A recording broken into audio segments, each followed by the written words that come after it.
Hello दोस्तों, YouTube online channel में आप सभी का स्वागत है। दोस्तों, आज का हमारा टॉपिक है वायुदाब या वायुदाब पवन संचलन। यानी वायुदाब किसे कहते हैं और पवन संचलन किसे कहते हैं। आपके सामने एक डायग्राम है, आप उस डायग्राम को देखिए। वायुदाब किसे कहते हैं, यानी वायुदाब किसे कहते हैं। सागर तल से, कौन से तल से, सागर तल से जो वायुमंडलीय जो ऊपरी सीमा के मध्य, यानी सागर तल से वायुमंडल की ऊपरी सीमा के जो मध्य स्थित वायु से जो निर्मित होता है, वायु स्तंभ में जो स्थित वायु के भार से लगने वाले दबाव या बल को वायुदाब कहा जाता है। यानी सिंपल भाषा में सागर तल से और वायुमंडल की ऊपरी सीमा के मध्य जो एक वायुदाब से निर्मित एक वायु स्तंभ होता है, जो उसमें जो वायु होती है उसके भार से लगने वाले दबाव या बल को वायुदाब कहा जाता है। क्या कहा जाता है? वायुदाब कहा जाता है। यानी सागर तल से और वायुमंडल की ऊपरी सीमा के जो मध्य होता है और बीच में एक वायु स्तंभ होता है, वायु स्तंभ में जो वायु होती है उसके भार से लगने वाले दबाव को या बल को वायुदाब कहा जाता है। क्या कहा जाता है? वायुदाब कहा जाता है। और सागर आपने ये डायग्राम में देख लिया, यानी सागर तल से ये और ये वायुमंडल की ऊपरी सीमा के जो इन दोनों के मध्य में जो वायु स्तंभ है और इसमें जो वायु भरी है, इसके जो दाब से जो बल लगता है उसे वायुदाब कहते हैं। क्या कहते हैं? उसे वायुदाब कहते हैं। क्या कहते हैं दोस्तों? वायुदाब कहते हैं। और सागर तल पर वायुदाब का भार कितना होता है दोस्तों? यानी सागर तल पर जो वायुदाब कितनी होती है दोस्तों? 10 पॉइंट यानी 1013.25 मिली भार होती है। कितनी दोस्तों? 1013.25 कितनी? 1013.25 मिली भार होती है। कितनी दोस्तों? मिली भार होती है। मिली भार को MB में नापते हैं। कितनी मिली भार होती है? जो मापक इकाई क्या होती है वायुदाब मापने की? मिली भार होती है। कितनी दोस्तों? मिली भार होती है। यानी सागर तल पर जो सागर तल पर जो वायुदाब रहता है उसका भार कितना रहता है? 1013.25 मिली भार होता है। और सागर तल पर उसी टाइम पे तापमान होता है दोस्तों 15.2 डिग्री सेल्सियस। कितना होता है? 15.2 डिग्री सेल्सियस होता है। कितना दोस्तों? 15.2 डिग्री सेल्सियस होता है, यानी सागर तल पर तापमान। दोस्तों, सागर तल पर वायुदाब को सेंटीमीटर में भी मापते हैं। यानी पारे के रूप में भी या स्केल के रूप में क्या नापते हैं? पारे का स्तंभ के रूप में वायुदाब को 46 सेंटीमीटर होती है। कितने सागर तल पर कितनी होती है? 46 सेंटीमीटर होती है। कितनी दोस्तों? 46 सेंटीमीटर होती है।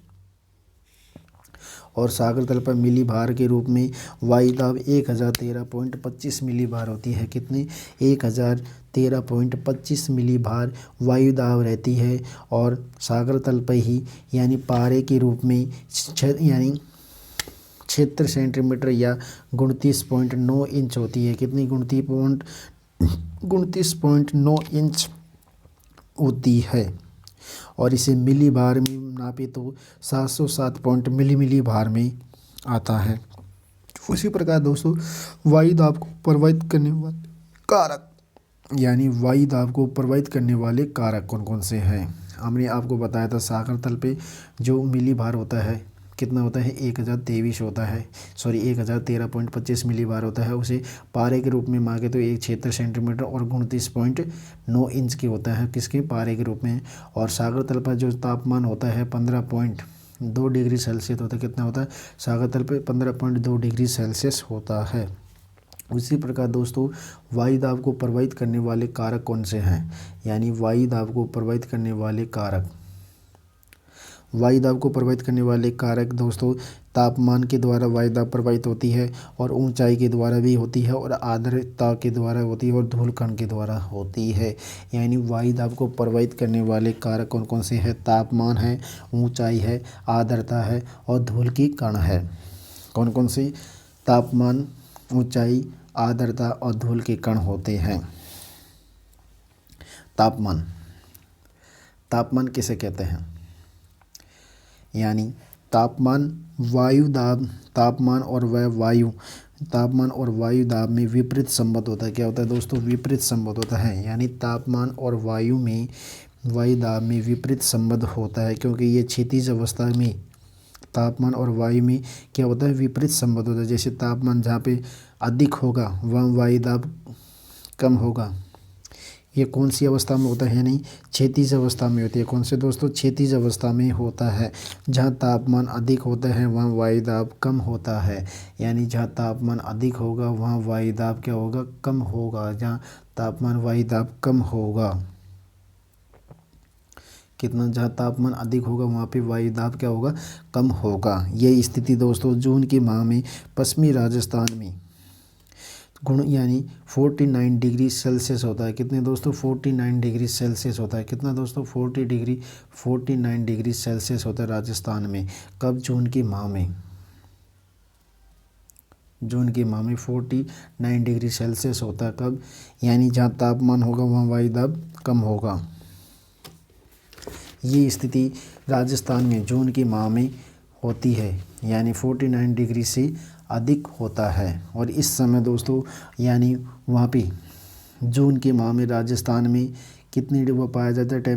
वायु दाब 997 या 998 मिलीबार वायु दाब पाया जाता है। कितना दोस्तों? 997 या 998 मिलीबार वायु दाब की स्थिति होती है। कब होती है? यानी जून में के महीने में होती है। कौन से महीने में? जून के महीने में होती है। 997 मिलीबार वायु दाब होती है।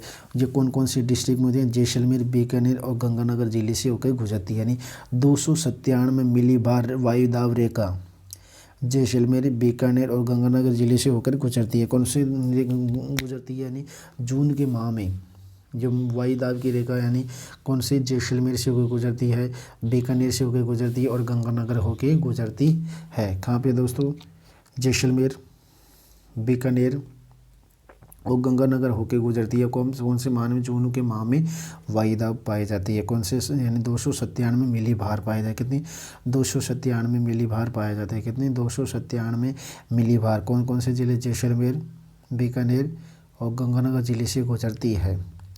जैसे जनवरी के माह में उत्तरी पश्चिमी राजस्थान में 6 डिग्री तापमान हो जाता है। कितना दोस्तों? उत्तरी पश्चिमी राजस्थान जैसे उत्तरी यानी जनवरी के माह में उत्तरी पश्चिमी राजस्थान में 6 डिग्री सेल्सियस तापमान हो जाता है, तो उसी स्थिति में वहाँ पे वायु दाब पाया जाता है 1018 मिलीबार। कौन सा पाया जाता है? वहाँ पे वायु दाब अधिक होगा, जहाँ तापमान कम होगा तो 1018 मिलीबार वायु दाब रेखा बीकानेर जिले से गुजरती है। कौन से जिले से? बीकानेर जिले से गुजरती है। कब की स्थिति? जनवरी के माह की स्थिति में 1018 मिली वायु दाब की रेखा गुजरती है। कौन से? ओनली बीकानेर जिले के चारों ओर स्थित होती है। कौन से जिले? बीकानेर जिले के चारों ओर स्थित होती है दोस्तों। उसी प्रकार दोस्तों अब पढ़ लेते हैं ऊंचाई के संदर्भ में। ऊंचाई के संदर्भ में हम एक डायग्राम के द्वारा आपको समझाते हैं। ऊंचाई के संदर्भ में किसके संदर्भ में दोस्तों? ऊंचाई के संदर्भ में प्रति 10 मीटर पर 1 मिली वायु दाब कम होता है। कितना होता है? प्रति 10 मीटर पर 1 मिली बार क्या हो जाता है? कम हो जाता है। यानी 1 मिली बार कम हो जाता है। प्रति 10 मीटर पर 1 मिली बार वायु दाब क्या हो जाता है? कम हो जाता है। तो 36 से क्षोभ मंडल तक मिली बार जाने में यानी प्रति 1 मीटर पर 1 डिग्री तापमान कम हो जाता है। कितना होता है? 1 डिग्री तापमान कम हो जाता है। 165 मीटर पर प्रति 165 मीटर पर 1 डिग्री तापमान क्या हो जाता है? कम हो जाता है। कौन? क्षैतिज की ओर जाने पर। कौन से दोस्तों? क्षैतिज की ओर जाने पर। कौन सी स्थिति में दोस्तों? क्षैतिज की ओर जाने पर। जैसे ये स्थिति है क्षैतिज वाली, क्षैतिज की स्थिति ओर जाने पर 1 डिग्री यानी 165 प्रति मीटर 1 डिग्री तापमान कम हो जाता है। और सागर तल पर तापमान दोस्तों कितना पाया जाता है? सागर तल पर तापमान दोस्तों 1013.25 मिली बार पाया जाता है। 1013.25 मिली बार सागर तल पर तापमान पाया जाता है। तापमान वायु दाब पाया जाता है। और इसे क्षोभमंडल की तरफ बढ़ेंगे तो यानी 165 मीटर प्रति मीटर पर 165 यानी प्रति 165 मीटर पर 1 डिग्री तापमान कम हो जाएगा, और प्रति 10 मीटर पर 1 मिली प्रति 10 मीटर पर 1 मिली वायुदाब कम हो जाएगा, या फिर 1/10 मिली बार कम हो जाएगा। 1000 मिली बार पर 888 मीटर ऊंचाई जाने पर हमारा तापमान कम हो जाता है। क्या हो जाता है? हमारा तापमान कम हो जाता है। क्या हो जाता है दोस्तों? हमारा तापमान कम हो जाता है। चलो आपको क्वेश्चन के माध्यम से समझाते हैं। ऊंचाई के अनुसार यह पृथ्वी के तल से जो लंबवत दिशा में जाने पर, कौन सी यानी लंबवत दिशा में जाने पर तापमान के समान वायुदाब भी घटता जाता है। यानी लंबवत स्थान यानी ऊपर की स्थिति में जाने पर, नीचे से ऊपर यानी क्षैतिज से लंबवत जाने पर तापमान के साथ साथ समय वायुदाब तापमान के समान वायुदाब भी घटता जाता है। क्या वायुदाब भी घटता जाता है? कितने? 165 मीटर प्रति पर कितना यानी 1 डिग्री तापमान कम हो जाता है। उसी प्रकार वायुदाब 10 मीटर प्रति 10 मीटर पर 1 मिली बार वायुदाब कम हो जाएगा। तापमान की घटने की दर यानी तापमान घटने की दर 165 मीटर 165 यानी तापमान घटने की दर पाई जाती है 100 यानी प्रति 165 मीटर पर 1 डिग्री की कमी हो जाती है। कितनी हो जाती है? 1 डिग्री की कमी हो जाती है 165 मीटर पर 1 डिग्री की कमी हो जाती है। कितनी दोस्तों? 1 डिग्री की कमी हो जाती है।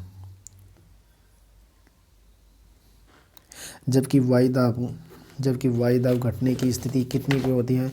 वायुदाब घटने की स्थिति दोस्तों, हमारे वायुदाब घटने की स्थिति की दर होती है प्रति 10 मीटर पर 1 मिली वायुदाब घट जाता है। कितने? प्रति 10 मीटर पर 1 मिली यानी प्रति 10 मीटर पर 1 मिली बार वायुदाब घट जाता है। क्या यानी हमारा क्या होता है? यानी घट जाता है। क्या घट जाता है? वायुदाब प्रति 10 मीटर पर 1 मिली वायुदाब की कमी हो जाती है।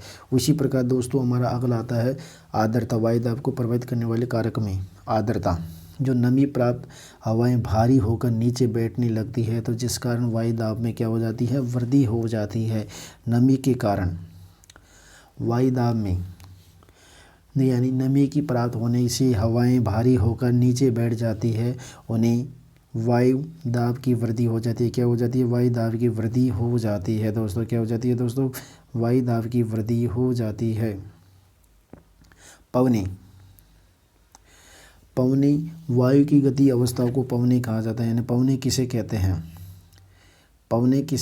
हैं?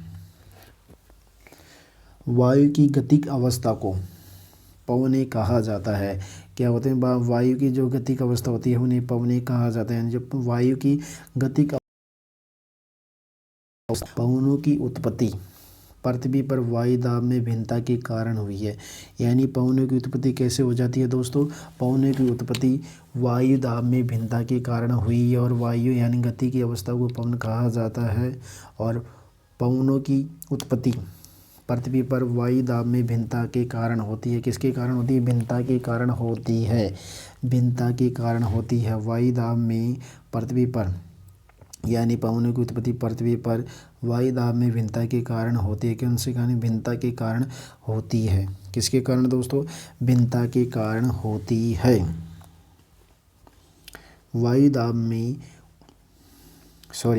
पवनों की उत्पत्ति पृथ्वी पर वायुदाब में भिन्नता के कारण होती है, और ये क्षैतिज अवस्था में पवनें उच्च दाब से निम्न दाब की ओर चलती है। यानी जो क्षैतिज अवस्था होती है उसमें पवनें उच्च दाब से निम्न दाब की ओर चलती है। क्षैतिज अवस्था में पवनें हमेशा उच्च दाब से निम्न दाब की ओर चलती है। सामान्यतः पवनें उच्च दाब से निम्न दाब की ओर ही चलती है, और जबकि कंडीशनल अवस्था यानी क्षैतिज अवस्था में भी उच्च दाब से निम्न वायुदाब की ओर चलती है।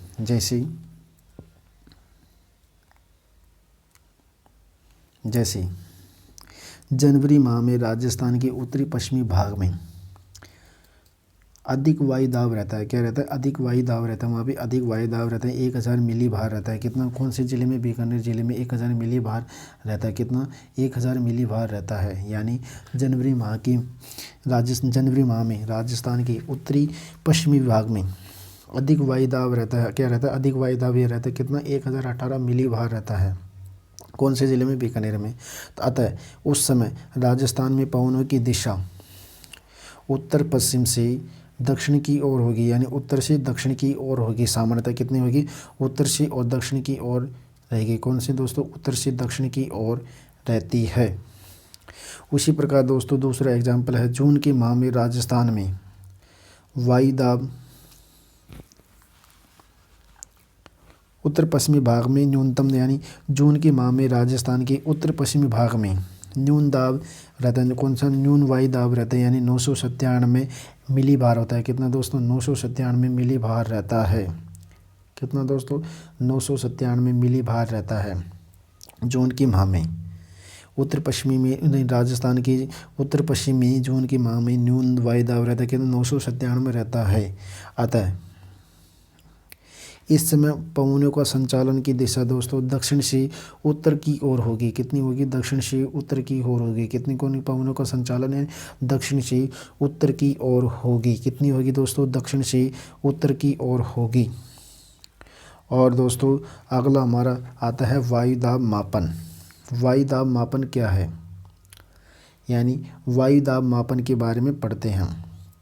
वायु दाब मापन, वैश्विक स्तर पर वायु दाब को मिली बार में मापा जाता है, यानी जो वैश्विक स्तर पर है, वैश्विक स्तर पर जो वैश्विक स्तर पर वायु दाब को मिली बार में नापा जाता है, किसमें, यानी मिली बार में मापा जाता है। वैश्विक स्तर पे वायु दाब को मिली बार में नापा जाता है। और जिसे मरकरी बैरोमीटर में वायु दाब को पारे के स्तंभ की ऊंचाई के आधार पर नापा जाता है। और मरकरी बैरोमीटर यानी मरकरी बैरोमीटर में वायु दाब को पारे के स्तंभ की ऊंचाई के आधार पर मापा जाता है, किसकी ऊंचाई पर, पारे की स्तंभ की ऊंचाई के आधार पर नापा जाता है। मरकरी बैरोमीटर में वायु दाब को पारे के स्तंभ की ऊंचाई के आधार पर नापा जाता है, किसकी, पारे की ऊंचाई के आधार पर नापा जाता है मरकरी बैरोमीटर में। और सागर तल पर वायु दाब पाया जाता है, यानी मरकरी बैरोमीटर में पारे के स्तंभ की ऊंचाई के आधार पर नापा जाता है। पारे के स्तंभ की ऊंचाई उसमें यानी क्षेत्र सेंटीमीटर या 29.9 इंच आपने बताया था। पारे के रूप में कौन सी कितनी होती है, क्षेत्र पॉइंट सेंटीमीटर या 29.9 इंच।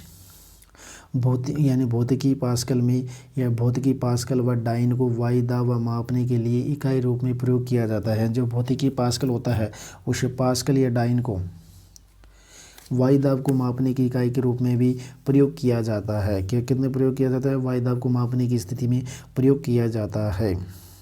वायु दाब मापने के 3 प्रमुख यंत्र होते हैं। कितने, वायु दाब मापने के कितने यंत्र होते हैं दोस्तों, वायु दाब मापने के 3 प्रमुख यंत्र होते हैं। पहला प्रमुख यंत्र कौन सा है दोस्तों वायु दाब मापने का, पारद वायु दाब मापी या मरकरी बैरोमीटर। जो इसमें जो कौन सा है, पहला वायु दाब मापने के 3 उपकरण होते हैं या यंत्र होते हैं। पारद वायु दाब मापी, कौन से, पारद यानी पारद वायु दाब मापी या मरकरी बैरोमीटर भी कहा जाता है। और इसकी खोज दोस्तों इवान टेरिसेली ने की थी, जो वो इटली का था। कहाँ का था, इटली का था। टेरिसेली ने की थी, टेरिसेली इवान ने की थी, इवान टेरिसेली ने की थी, वो इटली का है। कहाँ के दोस्तों, पारद दाब मापी या मरकरी बैरोमीटर, पारद वायु दाब मापी या मरकरी बैरोमीटर की खोज किसने की थी, इवान टेरिसेली ने की थी। और इसे मापने की इकाई सेंटीमीटर में या इंच में मापी जाती है, सेंटीमीटर में मापी जाती है। इसके जो भी परिणाम आते हैं वो यानी 100% शुद्ध आते हैं। कितने परसेंट आते हैं, 100% शुद्ध आते हैं। और इसको मापने की इकाई सेंटीमीटर में होती है या इंच में होती है। उसी प्रकार हमारा अगला वायु दाब मापी यंत्र आता है दोस्तों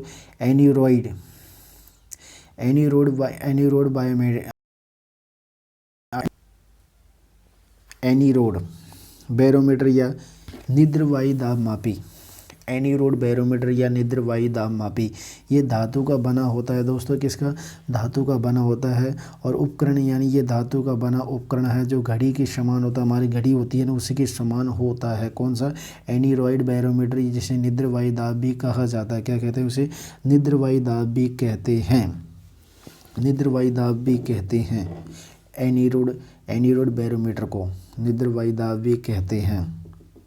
इसका परिणाम लगभग 100% शुद्ध आता है। इसमें लगभग यानी 100% शुद्ध आता है। इसका परिणाम लगभग में आता है। कौन से में? लगभग में इसका 100% शुद्ध परिणाम आता है। उपरोक्त दोनों उपकरणों के व्यक्ति विशेष या स्थान विशेष के रूप में भी प्रयुक्त या उपयोग किया जाता है। यानी दोनों उपकरणों को पारद वायु दाबमयी यानी पारद वायु दाब मापी या मरकरी बैरोमीटर या एनीरॉइड बैरोमीटर या निद्र वायु दाब मापी को किस में किया जाता है? दोनों को व्यक्ति विशेष या व्यक्ति स्थान के लिए किया जाता है। अगला हमारा यंत्र आता है वायु दाब लेखी। कौन सा यंत्र आता है हमारा? अगला आता है वायु दाब लेखी। वायु दाब लेखी क्या है? ये वैश्विक स्तर पर सर्वाधिक प्रयोग में लिए जाने वाला उपकरण है। कौन सी? यानी सबसे ज़्यादा उपयोग में लेने जाने वाला कौन सा स्तर? वैश्विक स्तर पर वायु दाब मापी है, जो ऑटोमेटिकली उपकरण होता है। कौन सा? ये ऑटोमेटिकली यानी स्वतः चलित होता है, ऑटोमेटिकली है और निरंतर गणना कार्य करता रहता है। क्या करता है? निरंतर गणना कार्य करता रहता है। और ये भी धातु का बना होता है जिसके 3 भाग होते हैं। ये क्या? यानी ये धातु का बना होता है जिसके क्या होते हैं? 3 भाग होते हैं। बेलने वाले भाग पर प्रति सेकंड वायु दाब की ग्राफ के द्वारा दर्शाया जाता है। यानी जो बेलने वाले बेलन वाले भाग होता है उसमें वायु दाब की प्रति सेकंड पे वायु दाब की जो ग्राफ पे दिखाया जाता है। किस पे? ग्राफ के माध्यम से दिखाया जाता है। किस पे दोस्तों? ग्राफ के माध्यम से दिखाया जाता है। किसके माध्यम से दोस्तों? ग्राफ के माध्यम से दिखाया जाता है। और इसके जो परिणाम आता है वो यानी 100% शुद्ध आते हैं। इसके परिणाम कितने यानी जो इसके जो भी परिणाम आते हैं वो 100% शुद्ध आते हैं। कितने आते हैं दोस्तों? 100% शुद्ध आते हैं। कौन सी? वायु दाब मापी के। इसे मौसम का पूर्वानुमान किया जा सकता है। वायु दाब मापी से मौसम का पूर्वानुमान लगाया जा सकता है। मौसम का पूर्वानुमान लगाया जा सकता है। और इसकी निम्नतम उच्चतम वायु दाब निकाला जा सकता है। यानी निम्नतम और उच्चतम और निम्न दोनों ही वायु दाब निकाला जा सकता है। क्या निकाला जा सकता है? उच्चतम और निम्नतम वायु दाब निकाला जा सकता है। दोस्तों एक क्वेश्चन वायु दाब के ऊपर। वैश्विक स्तर पर वायु दाब को कौन सी इकाई से मापा जाता है? मिलीबार में नापा जाता है। किसमें दोस्तों? मिलीबार में नापा जाता है। हमारा अगला क्वेश्चन है पारद वायु दाब मापी या मरकरी बैरोमीटर में कौन सी इकाई का प्रयोग किया जाता है? इसका राइट आंसर है दोस्तों सेंटीमीटर या इंच का प्रयोग किया जाता है। किसका? यानी सेंटीमीटर या इंच का प्रयोग किया जाता है। किसका किया जाता है? सेंटीमीटर या इंच का। और वैश्विक स्तर पर वायु दाब मापे जाने मिलीबार में मापा जाता है। किसमें? मिलीबार में नापा जाता है। हमारा अगला क्वेश्चन है दोस्तों निम्न में से कौन सा उपकरण स्वतः चलित वायु दाब का अंकन करता है यानी गणना करता है? उसका नाम है वायु दाब लेखी। कौन सा दोस्तों? वायु दाब लेखी। कौन सा दोस्तों? वायु दाब लेखी है दोस्तों। हमारा अगला बिंदु आता है यानी सम वायु दाब यानी समदाब रेखाएं। कौन सा दोस्तों? समदाब रेखाएं। कौन सा टॉपिक है? हमारा बिंदु है समदाब रेखाएं। समदाब रेखाएं क्या होती है? समान वायु दाब वाले स्थान को मिलाने वाली जो रेखाएं होती है उन्हें समदाब रेखाएं कहते हैं। यानी समान वायु दाब वाले स्थान को मिलाने वाली रेखाएं समदाब रेखाएं कहलाती है। ये महासागरीय क्षेत्रों में रेखाएं अक्षांशीय यानी महासागरीय क्षेत्रों में अक्षांशों का अनुसरण करती है। क्या इसका अनुसरण करती है?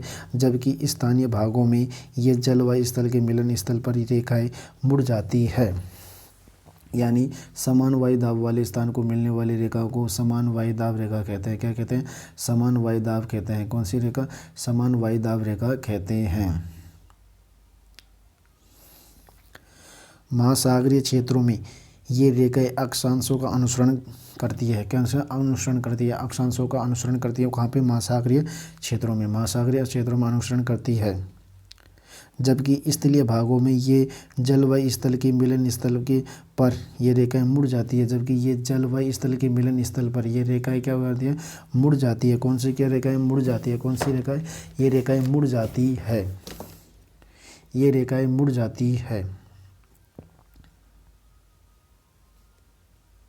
आप इस डायग्राम के द्वारा भी देख सकते हैं।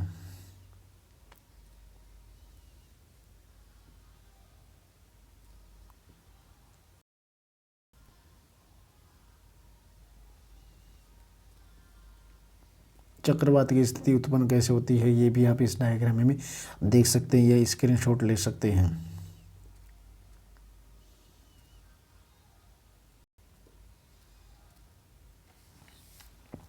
यदि समदाब रेखाएं पास पास होती है तो त्रिपवन संचलन की भविष्यवाणी करती है। यानी जब समदाब रेखाएं पास पास होती है, कौन सी, समदाब रेखाएं, यानी समदाब रेखाएं पास पास होती है तो वो त्रिसंचलन की क्या करती है, भविष्यवाणी करती है, यानी भविष्यवाणी करती है। और यह स्थिति चक्रवातों के में होती है, यह स्थिति किसमें होती है, चक्रवातों में होती है।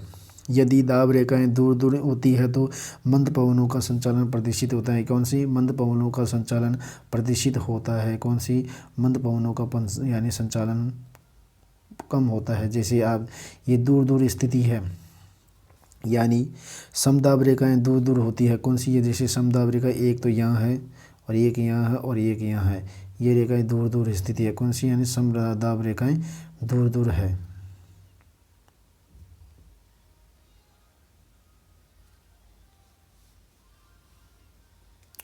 तो ये पवनें मंद पवने का संचालन प्रदर्शित करती है। और यही पवनें समदाब रेखाएं पास पास होती है, अधिक यानी ज़्यादा पास पास होती है तो ये पवनें त्रिपवनें होती है, जो हमारे चक्रवातों की परिस्थिति उत्पन्न हो जाती है। यानी पास पास होती है, जैसे ये पास है, ये पास है, ये पास है, ये मिली बार वायुदाब क्या होता, पास पास होता है तो हमें चक्रवातों की स्थिति को पास पास यानी तीव्र गति से कर देती है। कौन सी गति से, तीव्र गति से उच्च से निम्न की ओर कर देती है।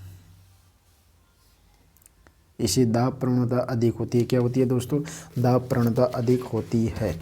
दोस्तों आपने हमारे चैनल को सब्सक्राइब नहीं किया तो आप सब्सक्राइब जरूर करना दोस्तों। नमस्कार दोस्तों।